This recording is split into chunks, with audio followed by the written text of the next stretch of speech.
O Senhor esteja convosco.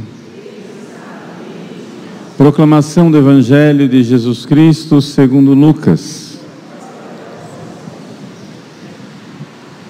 Naquele tempo, Maria disse: A minha alma engrandece o Senhor, e o meu espírito se alegra em Deus, meu Salvador, porque olhou para a humildade de sua serva.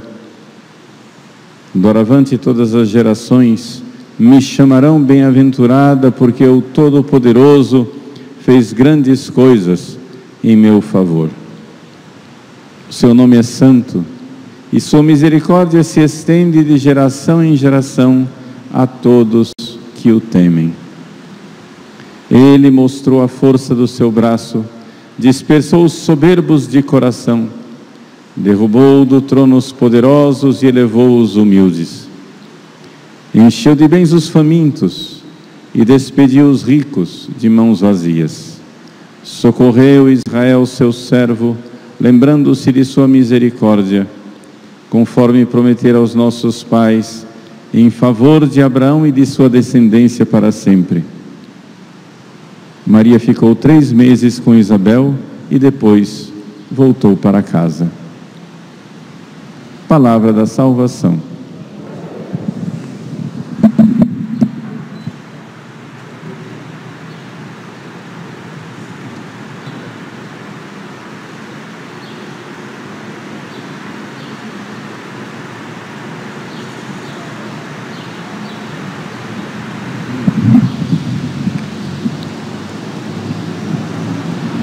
Meus queridos irmãos e irmãs, o Evangelho de hoje é o Magnificat, esse belíssimo hino que, segundo São João Eudes, é o hino do coração imaculado de Maria.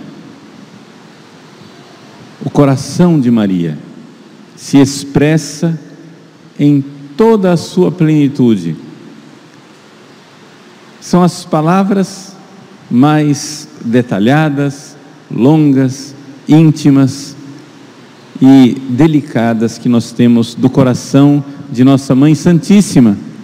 Se nós queremos conhecer o coração de Nossa Senhora, precisamos meditar muitas vezes o Magnificat. E é por isso que a igreja reza o Magnificat todos os dias. Na oração de vésperas, na parte da tarde, a igreja reza esse hino da Virgem Santíssima. A igreja quer unir o seu coração a esse coração imaculado que exulta de alegria.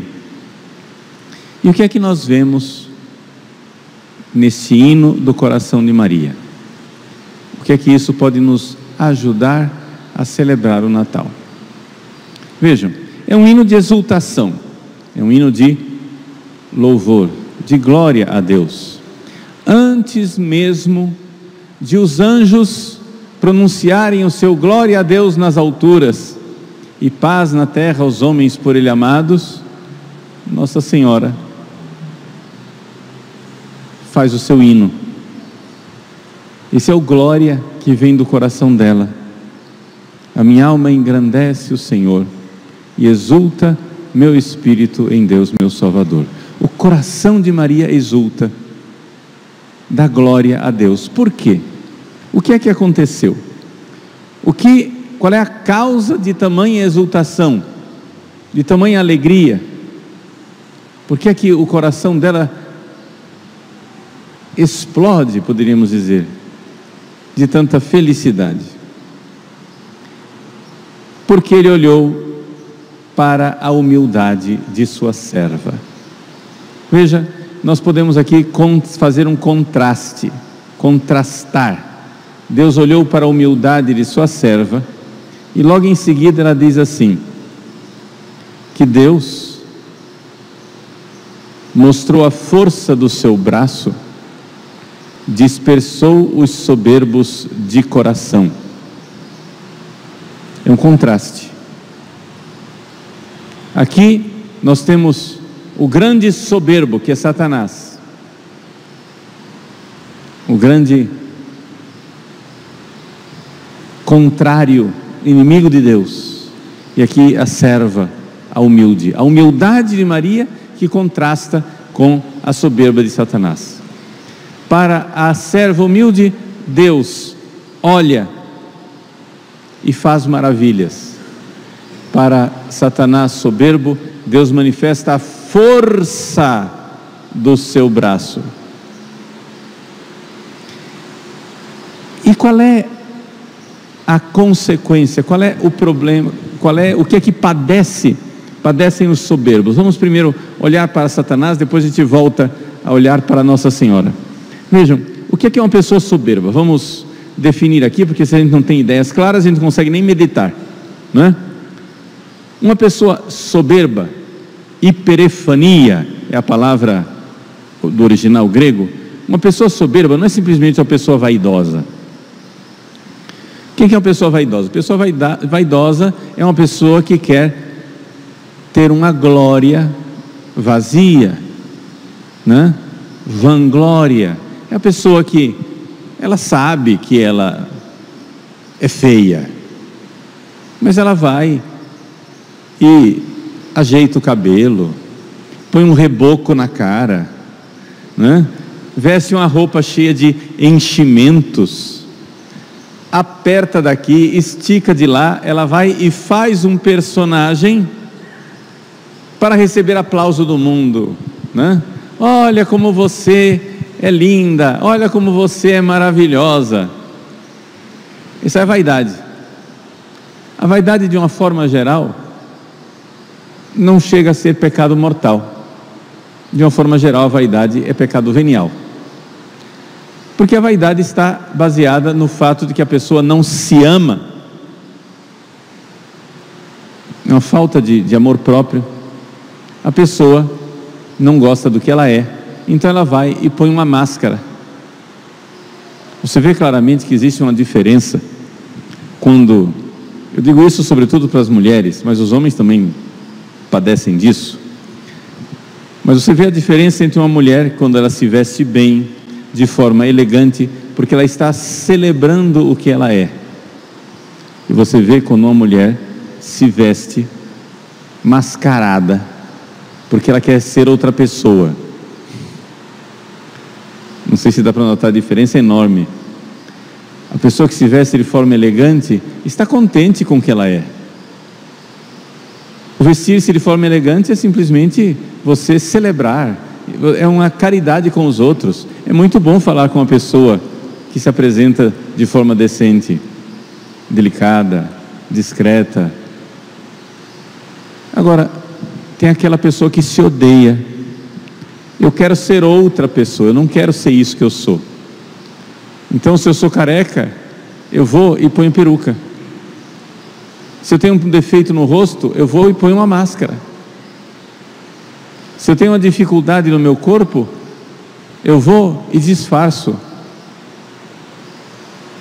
Às vezes eu disfarço costurando a roupa. Às vezes eu disfarço costurando a própria pele, com cirurgias. A pessoa não se ama, ela não quer ser o que ela é, ela quer ser outra coisa. Isso é vaidade. Não é isso que Satanás é. Satanás não sofre de baixa autoestima. Satanás, ele se acha melhor do que Deus. Ele não é alguém com baixa autoestima que põe uma máscara para se sentir melhor. Ele é alguém que verdadeiramente senta no trono soberbo para julgar Deus. Deus está errado, eu é que sei como deveria ser. E vejam que essa mordida de Satanás, essa mordida da serpente, está presente na humanidade inteira. São Gregório Magno nos recorda que a soberba, ele não elenca a soberba entre os 7 vícios capitais, entre os 7 pecados capitais. Por quê? Porque a soberba é o pecado capital que é a raiz de todos os outros pecados capitais. É um super pecado capital. Ele é a raiz da vaidade, ele é a raiz da preguiça, ele é a raiz da luxúria, ele é a raiz da gula, ele é a raiz da ira, ele é a raiz de tudo, de todos os outros pecados capitais. Tudo vem da soberba, tudo vem do fato que nós fomos mordidos pelo pecado. A serpente soberba de Satanás nos mordeu, e nós, cada vez que pecamos, sentamos no trono e dizemos: Deus está errado, proibindo isso aqui. Eu é que sei o que é bom para mim, vou seguir minha cabeça. Vejam se não é exatamente isso que nós fazemos, talvez não explicitamente, talvez não conscientemente, mas cada vez que nós pecamos, nós fazemos isso. Cada vez que nós pecamos, mesmo não conscientemente, mesmo não advertidamente, é por isso que é um pecado capital, não é um pecado atual. Para ser um pecado atual de soberba, você precisa ter advertência e consentimento. Se a gente tivesse advertência e consentimento, a maioria de nós não pecaria de soberba. Se alguém dissesse assim, se viesse a advertência, Deus está errado, etc e tal, viesse esse pensamento, você diria: Deus me livre, renuncio, cai fora. Você já ia renunciar a esse pecado imediatamente. O pecado capital, ele não é um pecado atual de soberba, ele é uma tendência. Por isso a palavra pecado não é muito adequada. Eu prefiro dizer a palavra doença espiritual. É uma doença espiritual. Não é que você peca de soberba, mas você tem uma tendência soberba. Você tem uma inclinação soberba. E a inclinação é de julgar Deus. Você olha para o cenário do país e você começa a pensar coisas loucas do tipo: se eu fosse Deus, eu não teria feito assim. Veja que você está julgando Deus.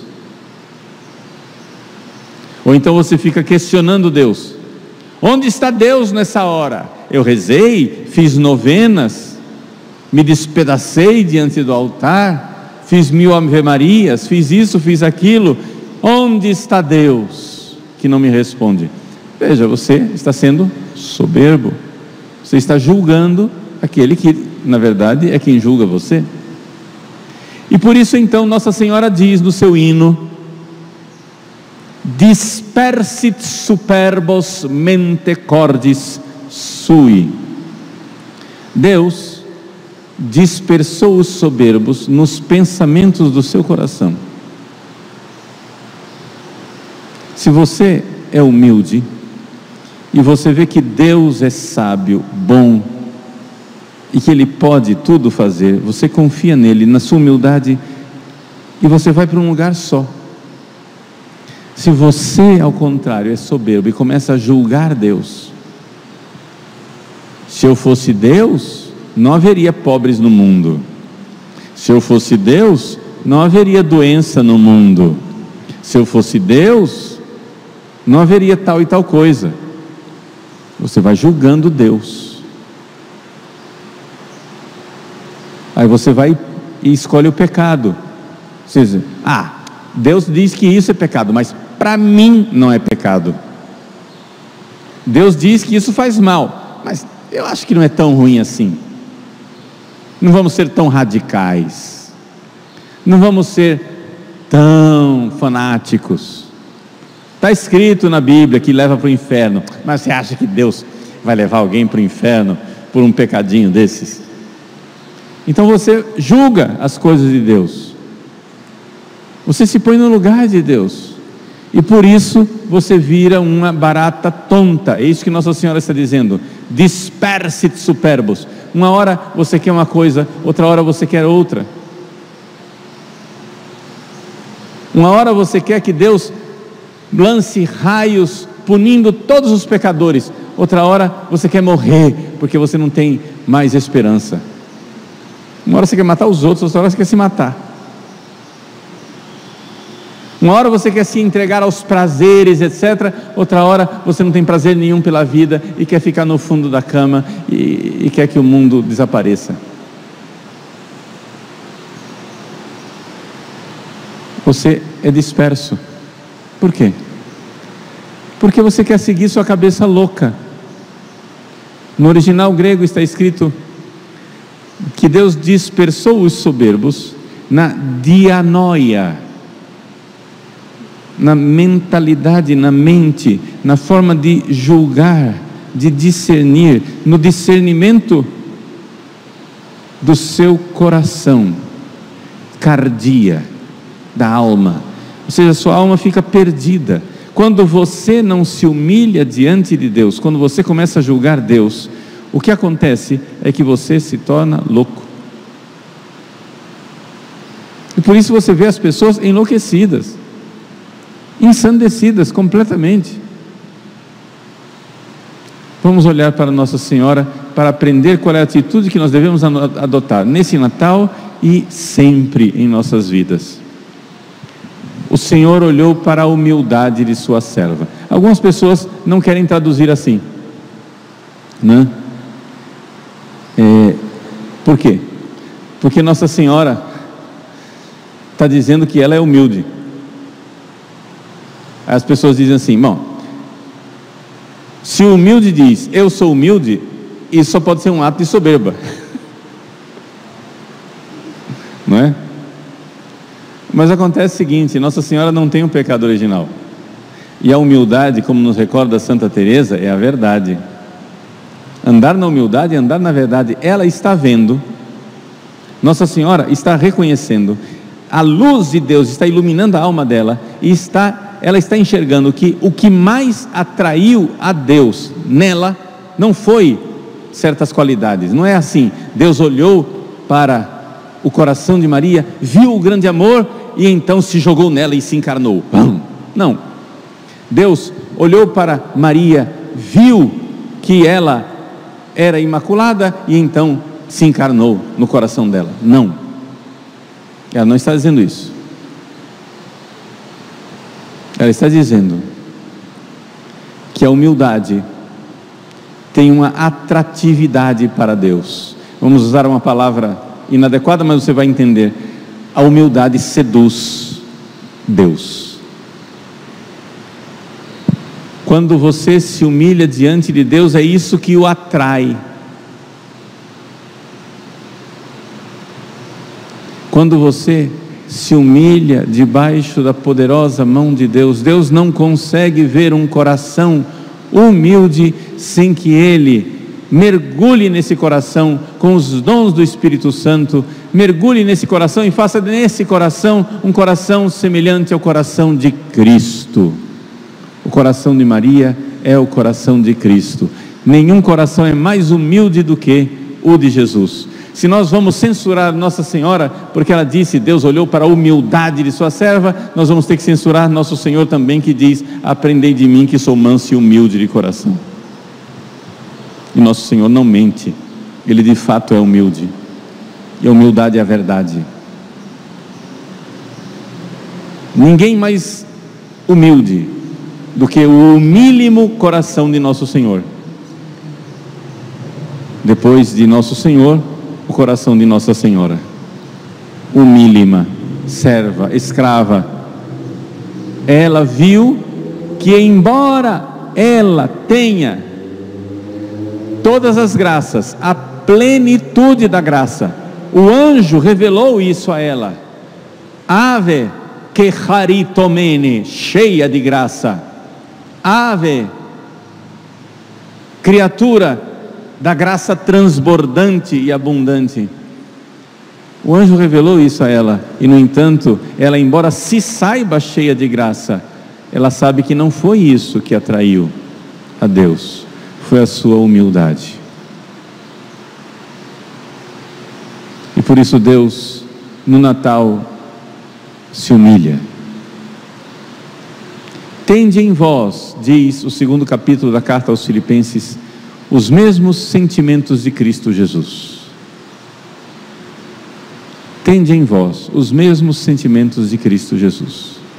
Embora fosse igual a Deus, não se apegou ociosamente a essa sua igualdade, mas se esvaziou a si mesmo, ex inanivit, e se humilhou, humiliavit semetipsum, humilhou a si mesmo.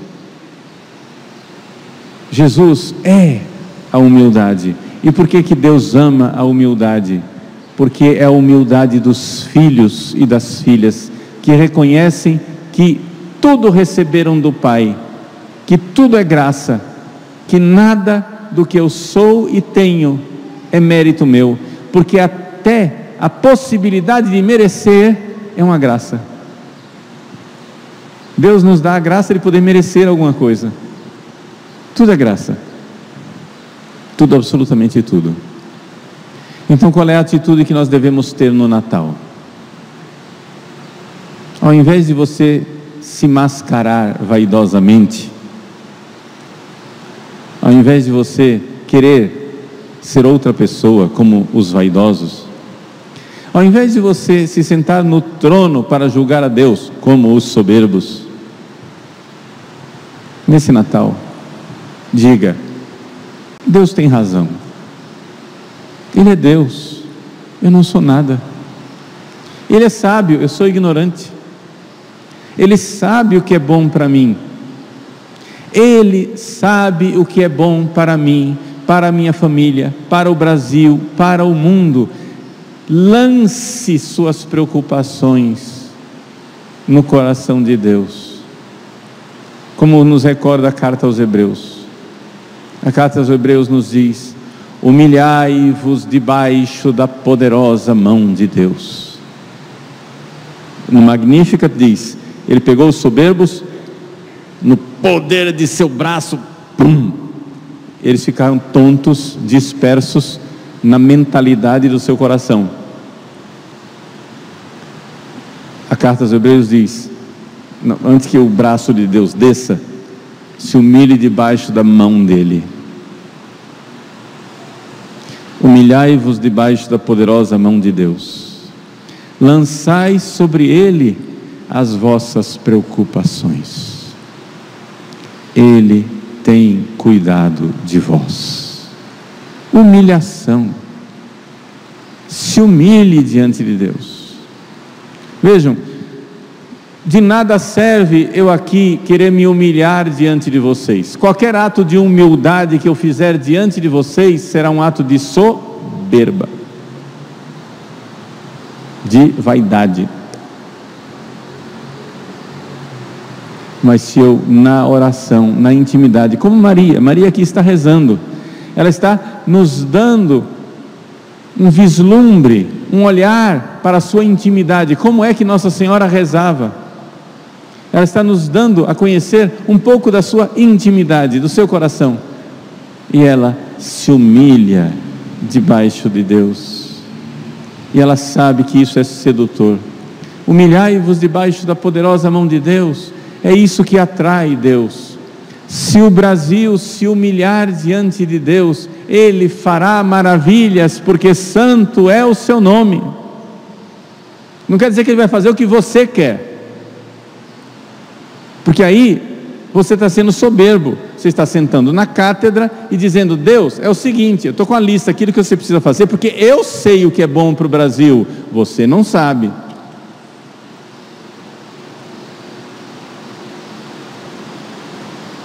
Não é isso.